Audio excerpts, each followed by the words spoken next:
A esta hora, el encuentro que esperabas. Encuentro con la ciencia con Modesto Montoya.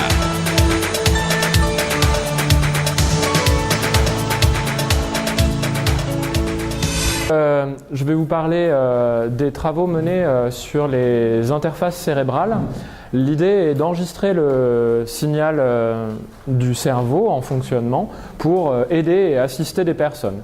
Donc c'est principalement pour traiter des questions d'aide et d'assistance aux personnes. Et la variabilité et la difficulté de réussir à trouver l'information pertinente dans les signaux cérébraux a amené à développer tout un bataillon de méthodes pour traiter le signal. Je vais en présenter quelques-unes ce matin. Une toute petite introduction. Je travaille au LISV, qui est un laboratoire de l'université de Versailles. C'est un petit laboratoire d'une soixantaine de personnes où nous travaillons sur donc la robotique interactive et des questions de métrologie. Et qui est partie intégrante de l'université de Paris-Saclay, donc l'université au sud de la grande rassemblement d'universités et d'écoles au sud de Paris. Ce qui est particulièrement intéressant au laboratoire, c'est que nous avons un contact très fort avec des personnes en situation de handicap et avec des difficultés motrices via le CEREM, qui est une association ressources, centre d'aide de mobilité, et via un Living Lab, un Open Lab, pour aider les personnes à concevoir et améliorer leurs outils, leurs fauteuils, designer ce qui peut les aider à mieux utiliser leurs aides techniques et à mieux se déplacer. Nous travaillons aussi avec des environnements immersifs pour aider les personnes à apprendre à mieux se servir de leurs fauteuils, de leurs outils qui peuvent être dangereux en situation non contrôlée. Donc dans une situation contrôlée, ça permet de garantir la sécurité des personnes. Voilà un petit mot de contexte sur l'environnement. Et concernant le sujet des interfaces cérébrales,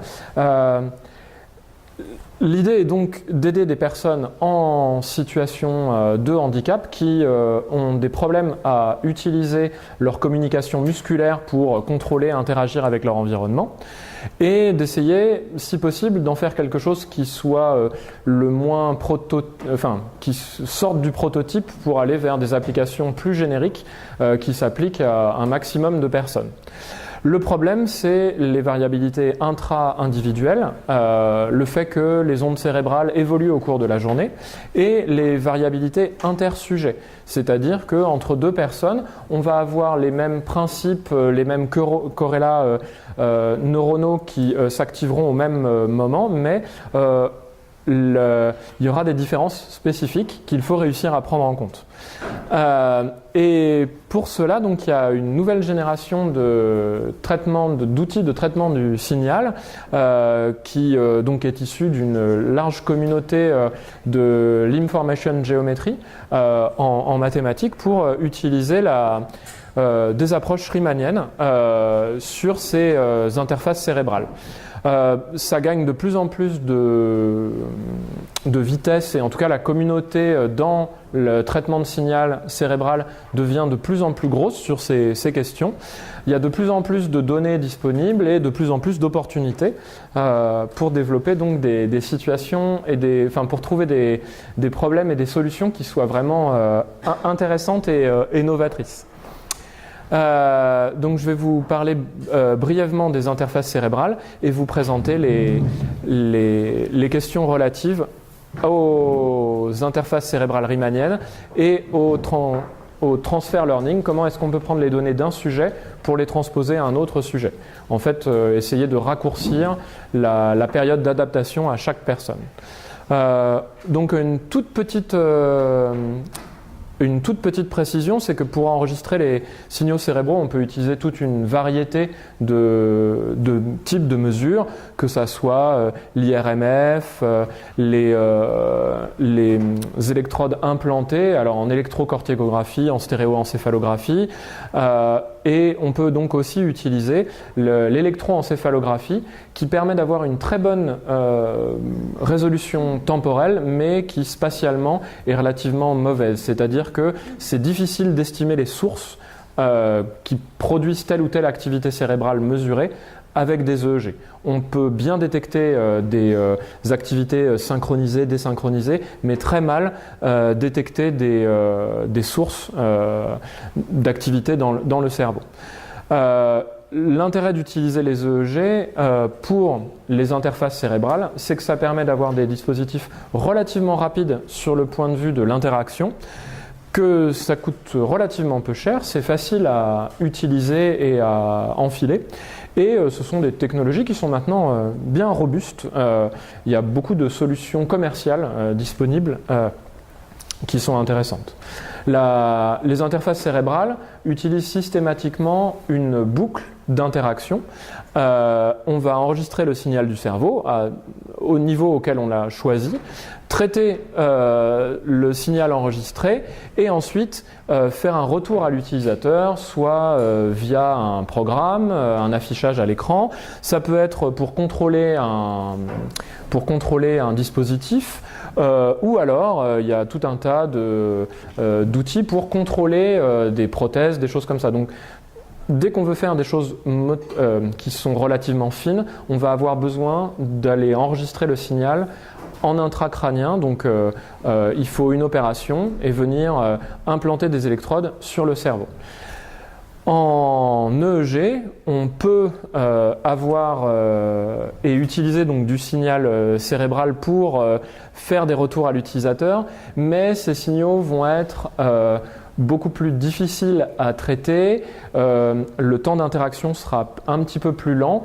Donc les outils qu'on sait manipuler à l'heure actuelle sont un outil pour épeler qui utilise une onde qu'on appelle la P300 qui s'appuie sur le fait qu'on va attendre un stimulus, qui permet finalement de faire un espèce de clavier virtuel. Alors la vitesse de frappe pour un utilisateur naïf, c'est de l'ordre de une lettre toutes les 2 secondes. Donc c'est quand même très très lent. C'est pour ça que c'est quelque chose qui reste plus adapté pour des personnes en situation de handicap ou qui ont besoin d'une alternative, qui veulent pouvoir se reposer et utiliser un signal cérébral en alternance avec un signal moteur.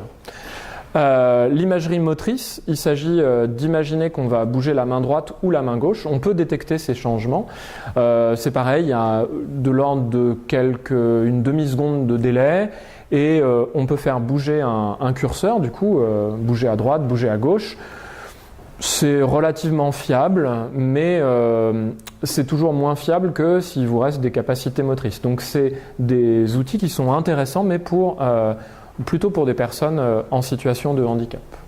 Oui. Donc, je suppose que vous utilisez le cortex moteur avec le fameux homoncule.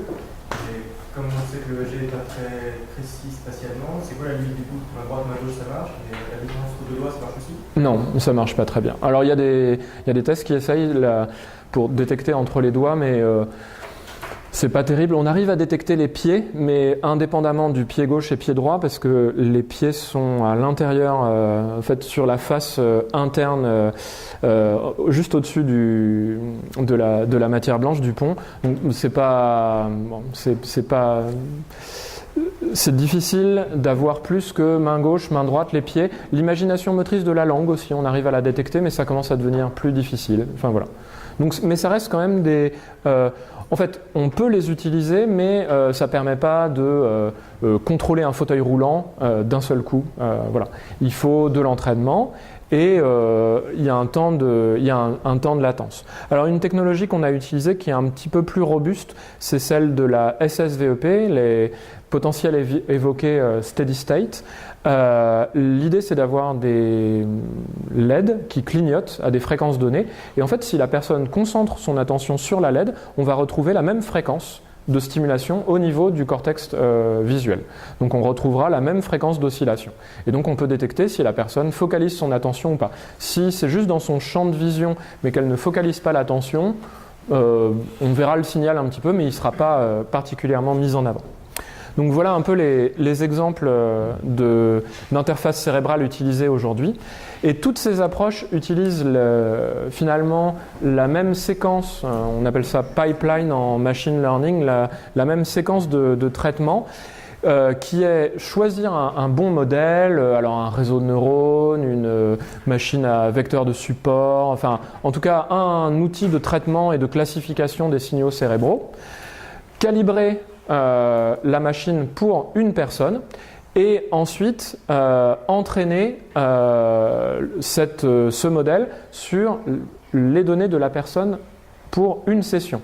Si la personne revient quelques heures plus tard, il faut réentraîner le modèle. Donc il y a un coût à chaque fois à la calibration qui peut durer peut-être des fois entre 5 et 10 minutes. Donc ça peut être un temps où la personne doit faire la tâche avant qu'on puisse utiliser réellement l'interface cérébrale.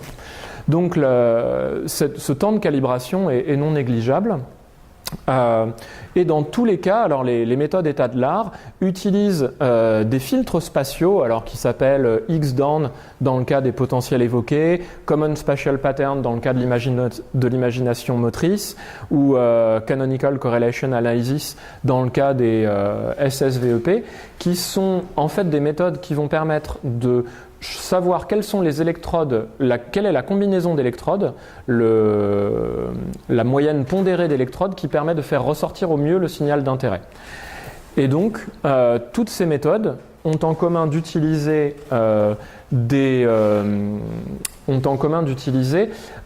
une estimation de la matrice de covariance pour essayer de trouver cette meilleure pondération d'électrodes.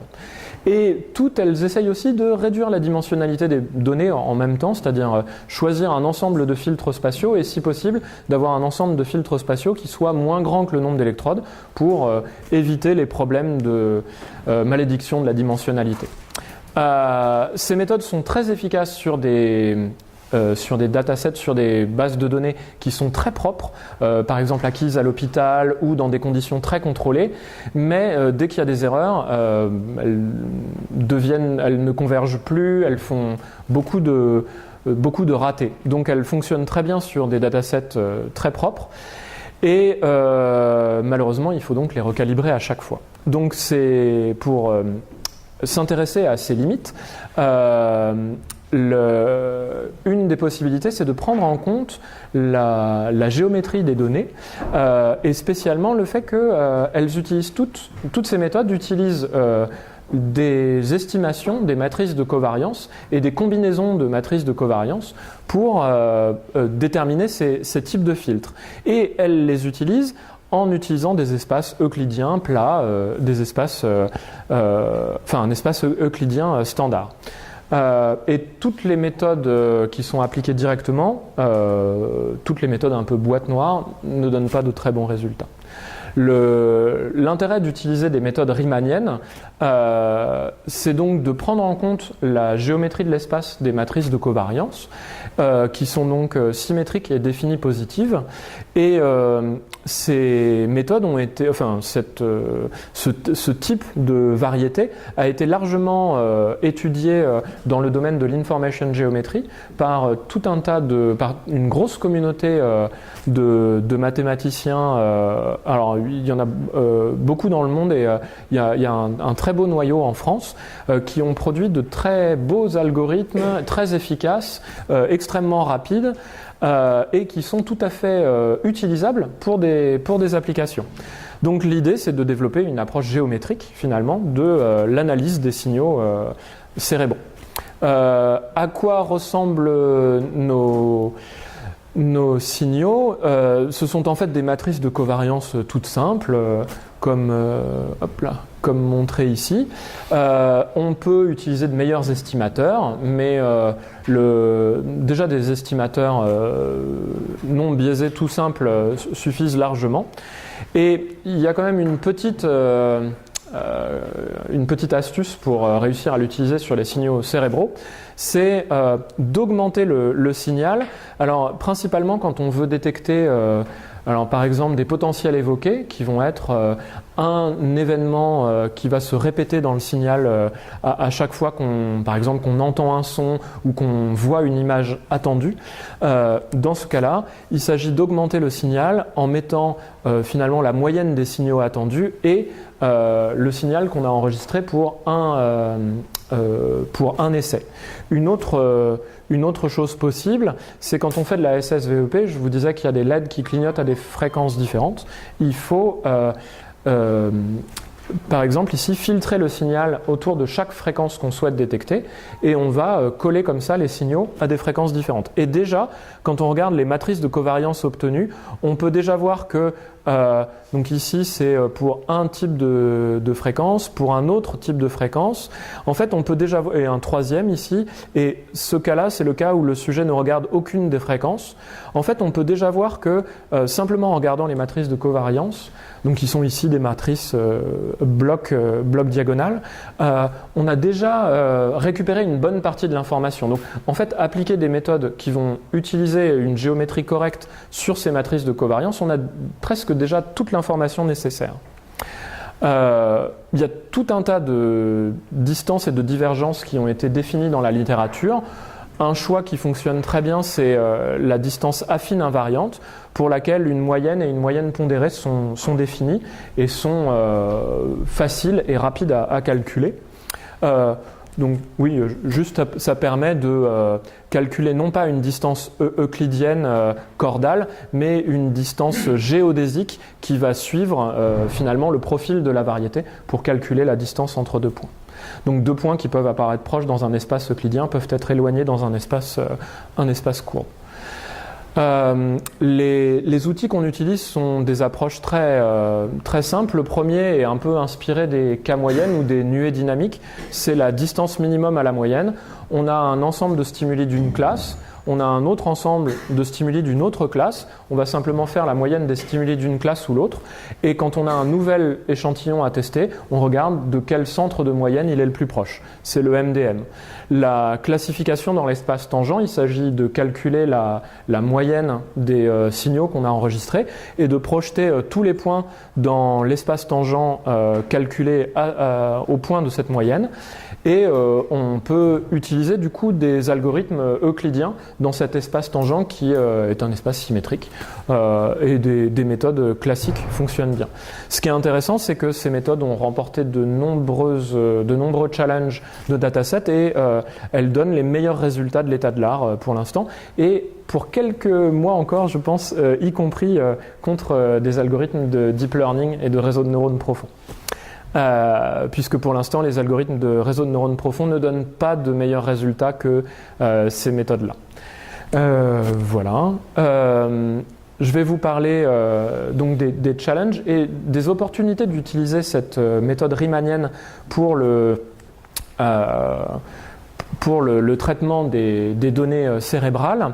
La première chose qui est difficile à prendre en compte, c'est le fait qu'on va travailler sur un système interactif avec l'humain au centre de la boucle et la plupart des méthodes sont hors ligne et vont traiter les données à la façon du machine learning. On prend un dataset de données, on calcule une performance avec une mesure par exemple de précision et on va comme ça évaluer différents types de modèles. Le problème, c'est que ce n'est pas temps réel et que la plupart des papiers en interface cérébrale utilisent ce type de validation.